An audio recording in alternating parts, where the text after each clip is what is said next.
بسم اللہ الرحمن الرحیم۔ السلام علیکم۔ راولپنڈی، والدین کو آگ لگا کر قتل کرنے والے بیٹے کو 2 مرتبہ عمر قید کی سزا۔ راولپنڈی میں والدین کو آگ لگا کر جان سے مار دینے والے بیٹے کو عدالت نے سزا سنا دی۔ عدالت نے جرم ثابت ہونے پر مجرم وسیم کو 2 مرتبہ عمر قید کی سزا سنائی ہے۔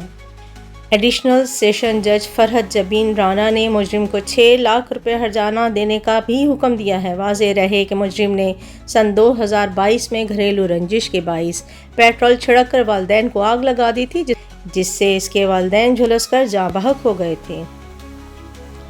آزاد کشمیر میں 7ویں جماعت کی طالبہ نے مبینہ طور پر خودکشی کر لی۔ آزاد کشمیر کے علاقے بٹیاں بالا نوگراں میں 7ویں جماعت کی طالبہ کے مبینہ طور پر خودکشی کرنے کا واقعہ پیش آیا ہے۔ اس حوالے سے پولیس کی جانب سے دعویٰ کیا جا رہا ہے کہ مسلسل 2 سال فیل ہونے پر طالبہ نے دل برداشتہ ہو کر خودکشی کی ہے۔ متوفیہ کی لاش پوسٹ مارٹم کے لیے ہسپتال منتقل کر دی گئی ہے۔ فیصل آباد میں ٹریفک کنٹرول کرنے کے لیے خواتین وارڈنز تعینات۔ پہلی بار خواتین وارڈنز بھی ٹریفک کنٹرول کرنے میں اپنا کردار ادا کریں گی۔